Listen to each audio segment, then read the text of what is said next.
China announces a strategic partnership with Colombia as the South American president makes his first state visit to Beijing. Hello, I'm Anand Naidu and this is The Heat.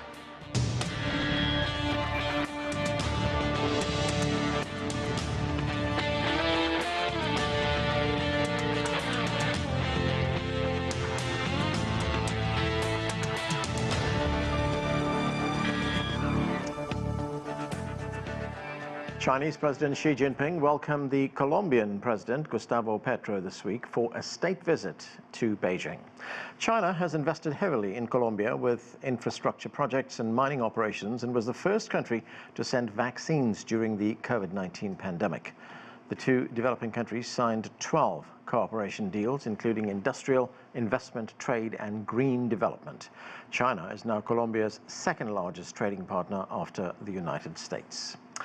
For more on the China-Colombia relationship, let's bring in our panel. Joining us from Oregon is Liang. She is a chair professor of economics at Willamette University. Also with us from Boston, Jorge Heine is a former Chilean ambassador to China and a research professor with the Pardee School of Global Studies at Boston University. Begue is a CGTN correspondent based in Bogota, Colombia, and Einar Tangen is a senior fellow with the Taihe Institute and founder and chair of Asia Narratives in Beijing. Thanks everyone for being with us. Einar, the Chinese President Xi Jinping and the Colombian President Petro have announced that their relationship will be upgraded to what's called a strategic partnership. So explain that to us. What is that distinction? What does that elevation mean? Well, it really goes to the heart of where Colombia stands. Colombia reaffirmed the One China principle, and on top of that, you're going to see even more economic cooperation. This comes in the face of a time when Colombia has always been traditionally very close to the United States, despite issues, especially related many years ago to cocoa production and cocaine exports. So at this point, it's interesting that so many South American countries have, in fact, turned towards China. And, you know, the reason why is simply because China doesn't offer advice on how to run the country. What they do is offer actual improvements like the new Bogota subway system, which is going to be completed in 2028, and hopefully take care of one of the worst traffic jams in the world. And Anna, what were your main takeaways from the Colombian president's visit overall? Well, I mean, it was the fact that he came here so close on after the visit, the BRICS agreement, and it's a state visit, and he's making it very clear. Now, this was given alone time, and this is very important, and I think from the Chinese perspective, they treat each country very, very well. I've talked to many ambassadors. Jorge, I'm sure, can attest to this himself. Is that they're very, very concerned that they give the kind of respect that a sovereign nation should get. It's not going to be the same as in the United States, where such a visit would be extremely rare at this juncture. So at this time, what impresses me is this desire to have a very close personal relationship, the hands-on treatment, getting close to each other and getting comfortable. It's unusual, and it's a hallmark of Chinese diplomacy. Michelle, great to have you with us. This is President Petro's first state visit to China. What are Colombia's main priorities for this visit?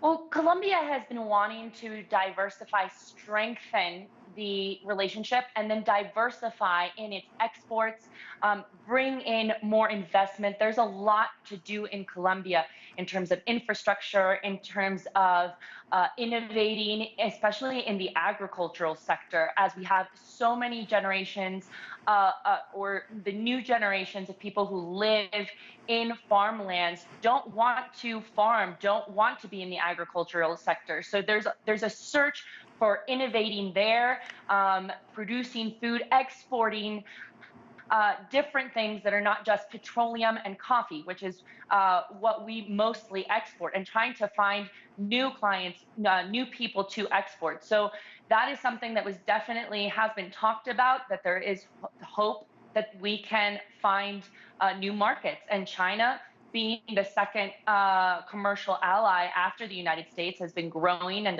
there's a lot to do there. And Michelle, you've been talking to business leaders in Bogota. What are they telling you? Yes, they're very excited about the opportunity, but wondering as well is how to enter the market. There is a lot of hesitancy because at the end of the day, it's a different culture. It feels very far away. And what we saw a lot was that once they get through that initial fear of the unknown, they realize that those barriers are the same things that have characterized Colombia, because for so many years we've been known as the country that is closed off, that has suffered an armed conflict. And so they feel sometimes misrepresented, or that people have not been able to get to know them. And so they see the same with China. And once they delve into that culture and see that there is an openness to create ties, then they're very interested in seeing how can they continue to search for new commercial opportunities, and that's what we're seeing really. Liang, Chinese imports from Colombia, those imports have increased significantly over the last few years. I mean, looking at some numbers here, in 2022, bilateral trade amounted to $22 billion. That's an increase of 13% year on year. How and where do you see the potential for growth? Yeah, good to talk to you, Anand. So I definitely think there's a great and vibrant economic ties between China and Colombia. So you mentioned trade. Yes, so this is 13% growth year on year, but it's almost 40-fold growth in the past 20 years. And so China imported, close to $7 billion from Colombia, and most of these are, petroleum or coal and copper and other various metals. And China also exports a lot to Colombia, to the tune of $15 billion. And that includes a lot of industrial machineries and telecommunication equipments and so on and so forth. So in some ways, I think the trade is mutually beneficial, even though I know that Colombia is really hoping to diversify its trade structure, as the previous panelists talked about. They also want to upgrade their industrial value added in some of their exports. So I think there is great, potential for China to be able to address some of these trade deficits by way of opening up market access to Colombia. So Colombia are going to start to export beef, quinoa, and avocado to China. So this will help to gain more market access and to be able to export more to China. But more importantly, I think, Colombia's president had talked about that they are really having this great vision for the economy. They wanted to upgrade their infrastructure. They wanted to introduce more digital economy. They also wanted to build renewable energies. So on all these areas, I think China and Colombia could cooperate. And so that provides a lot more potential for trade, investment, and technological cooperations and many other areas as well. Right, and that trade deficit that you're talking about, it amounts to, what, $8 billion right now? Right, exactly. So I think that is the major sort of areas of concern of Colombia. They're running a $17 billion of deficit. So China's deficit is close to half of that. So it is important to, in some ways, amend the gap. But like I said, increasing market access is one of such solutions, which is part of this 12 agreements that you talked about earlier due to this visit. But also, I think it's important for Colombia to upgrade their industrial value added. So instead of exporting, for example, crude petroleum, but then import refined petroleum, or export, iron ore or copper ore, they wanted to be able to process and refine some of these metals in their soil and to be able to increase their export value added. Ambassador Heine, Colombia has, or rather China has steadily expanded its relationships with the countries of South America, but Colombia is in many respects, one of the unique cases. It's one of the closest allies of the United States. So how would you characterize its relationship between these two superpowers? Well, I will say this. What is important about this, visit of President Petro to China is this. Colombia is the fourth largest economy in Latin America. Only Brazil, Mexico, and Argentina have larger economies. It's a country of 52 million people, and is obviously extremely significant for that and other reasons. That's the first point. The second point is that Colombia historically has been a bit of a laggard in its relations with China. It only established relations with China in the late 70s. Its trade is only picking up recently. It is taking a while.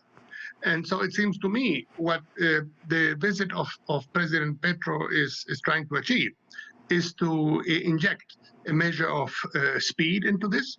And yes, in the past few years, we have seen a more significant Chinese presence in Colombia. There are about 80 Chinese companies operating in Colombia.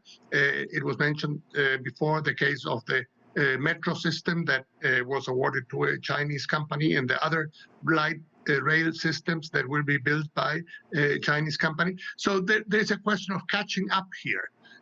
And that, it seems to me, is an important process. Now, the other point that is important to underline is the following.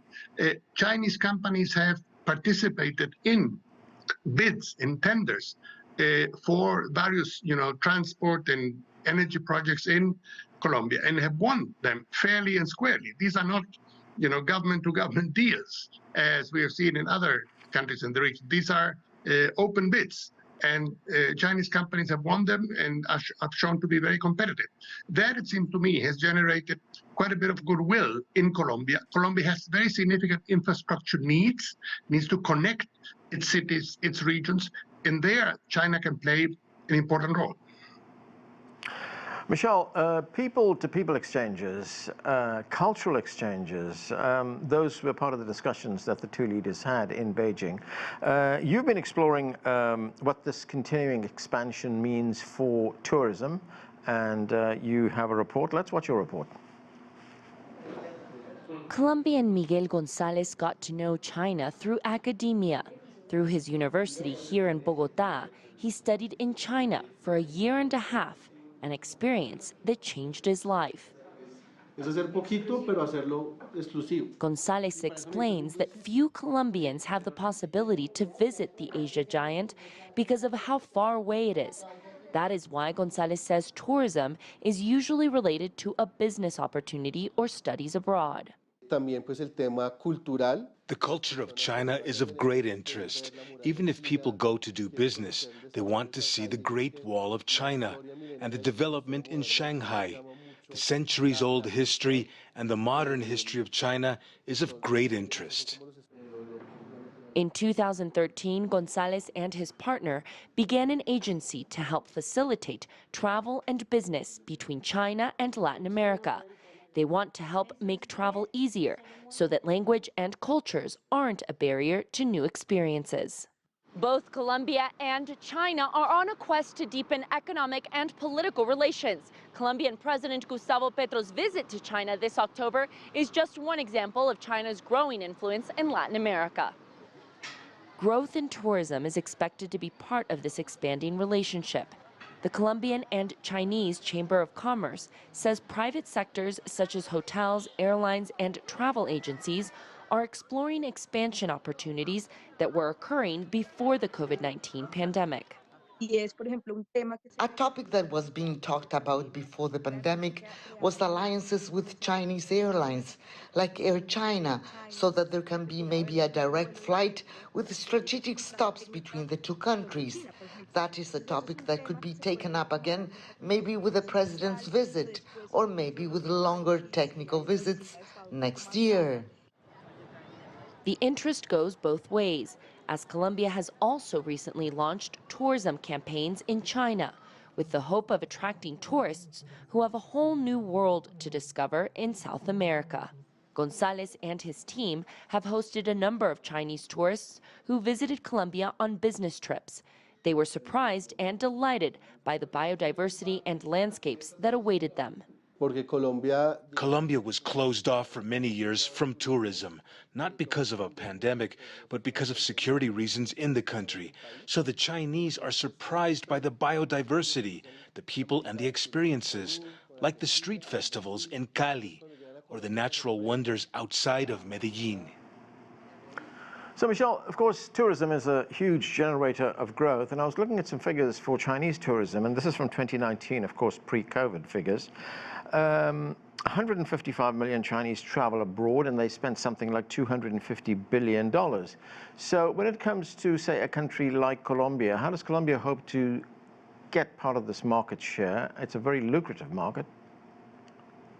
Yes, well, in fact, about a month ago, our embassy in China actually launched the campaign to encourage more tourism in Colombia, selling it as a biodiverse, beautiful country that has landscapes, different species, different opportunities to visit and see.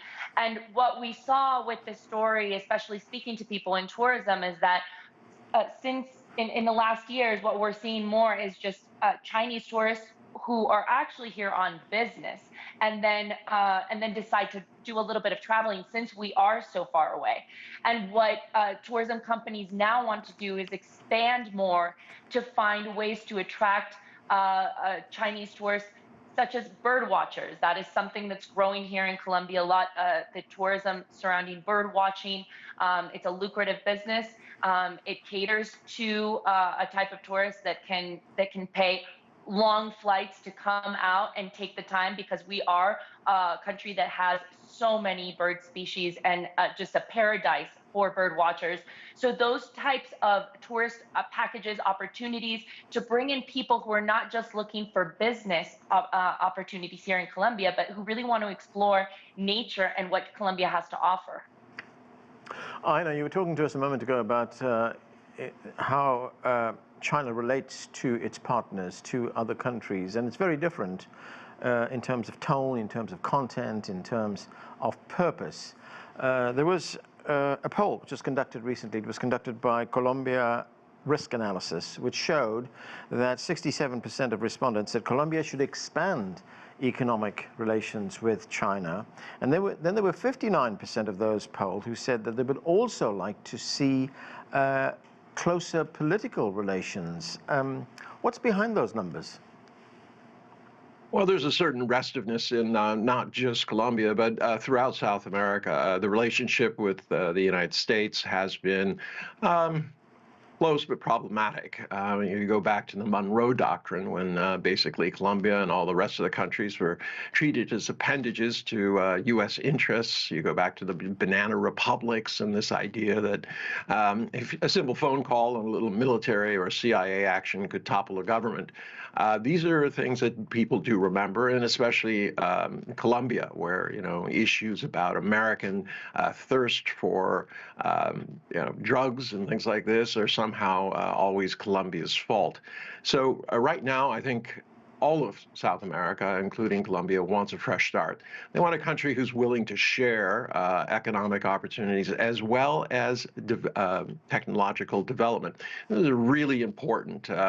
Most people don't know that Colombia has almost 4,000 research groups that are looking into different aspects of medicine. They want to, build on that. They have this resource curse where they do have natural resources, but they, as was pointed out, they want to advance. That means going downstream. Imagine they export a lot of coffee, but if they got the profits that the coffee sellers actually make when they sell it in these various countries, their deficit would be gone. So, it's one of these things where once they can have some joint development and understand how things are going, especially in technology, IP in the future is going to be the separation between those who own it and those who basically depend on it. So there are so many different avenues, and it, as I said, represents a fresh start. Liang, if we look at some of the major imports from Colombia to China, it's petroleum, coal, metals. I know you touched on this a moment ago when you talked about, diversifying the economy, the digital economy, the green economy. But how do you see that change in the years ahead in terms of the exports of finished goods from Colombia to China? Right. So in terms of finished goods exports to China, so again, a lot of these are primary commodities. There are very insufficient, I think, amounts of, for example, industrial products, and so that's why I think it's important for Colombia to, for example, upgrade their infrastructure so they can reduce their, transportation costs and logistics, and all this could help to boost, their product costs. But at the same time, upgrade their technology so then they can put more industrial value added in their products. And last but not the least, I think even with primary commodities, I know that economists often emphasize this whole idea of resource curse. If you focus too much on primary commodities, then you are ignoring, industrialization. But at the same time, I think, agricultural products are important, and the key is not to really differentiate by what kinds of products, but really, what is the technological know-how, what is the value added that go into those products. Even just take coffee as example, as Einar talked about, it does have a huge market in China as a new generation, developed this taste for coffee. But a lot of Colombia coffee is sold in China via, for example, Starbucks. Which means, there's not enough gain that goes into these regional sort of exporters or producers. So I think there are also institutional changes that would allow for, better market access and better terms of trade for Colombia. And last but not the least, I think, all these efforts that are, upgrading their infrastructure, producing more, solar and hydroelectric renewable energy resources, and also help to develop, telecom. Huawei has been investing 15 years now in Colombia, and they have 30% of the cell phone market and so on and so forth, and help to roll out a 5G network. And I think all these would go to a long way to help boost the trade competitiveness of Colombia. Now, unfortunately, this is not something that Colombia is able to do overnight. But again, I think they are moving towards the right direction with these equal partnership and win-win cooperation. I do think that China and Colombia could really gain mutually from this trade and commercial relationships. Michelle, coffee exports aside, we also discovered some very interesting information about Colombia and the fact that it is one of the world's major producers of chocolate. And it's worth tens of billions of dollars to Colombia. I mean, are there any plans to sort of make inroads into the Chinese market? It's not going to be easy. It's going to be a marketing challenge because the Chinese are not known for their sweet tooth. Yes, well, actually, that's exactly one of the stories that we did leading up to visit as well. And we spoke to a chocolate luxury premium brand, and a little bit what our experts have said is trying to take those raw materials and give it added value. And so they talked about trying to enter the Chinese market, which is not known for desserts or necessarily wanting to consume desserts, the sweet tooth after a meal. Sweets usually go in the actual meal itself. And so they told us about how they approached selling this chocolate lock. And they said it was about visiting the country, understanding what they're interested in. And so they decided to market chocolate more as a health food, and all of the important things that chocolate can bring to a person's health.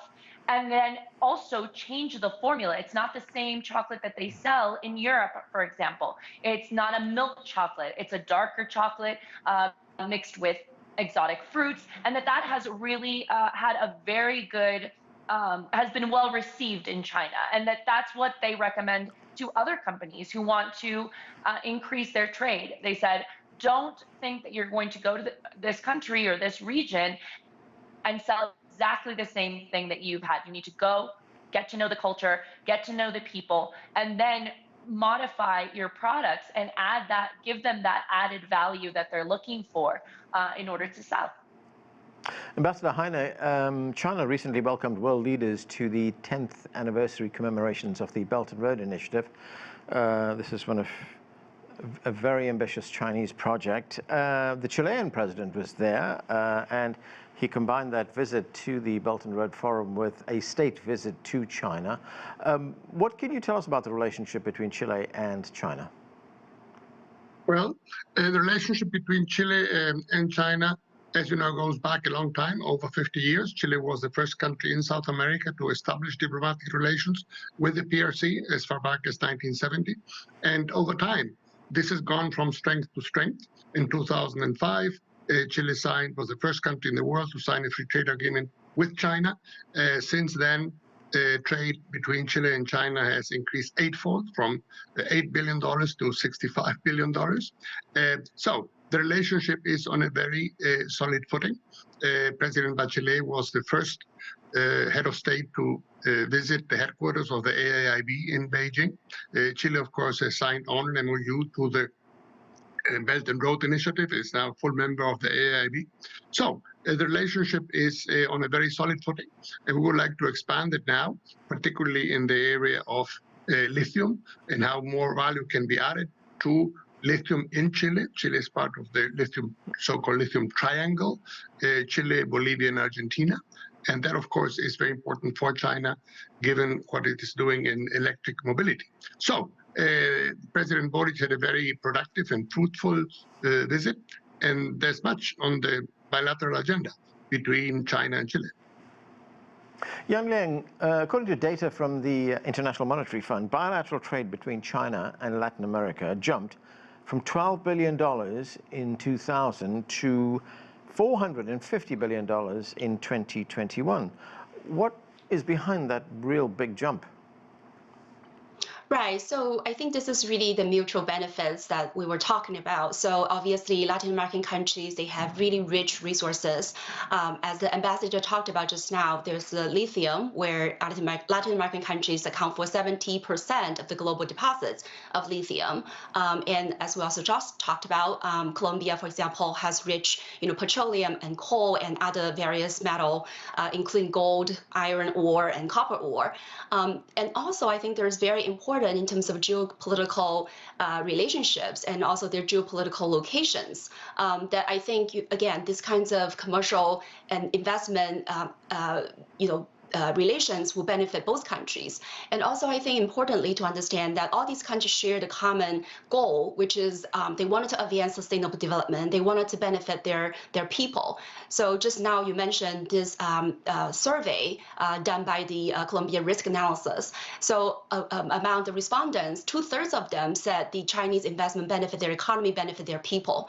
So I think despite all these sort of debt trap diplomacy kinds of arguments, it's clear that China's trade, investment, and also technological cooperation, benefit not only China because they're able to secure, certain export markets, certain supply chain arrangements, and certain, natural resources, but also all these investments and efforts help the developing countries, the recipient countries, because they also gain, jobs, infrastructure, quality infrastructure, right, technological upgrading, and so on and so forth. So I think really what you see here is the mutual cooperation and benefits among all the participants.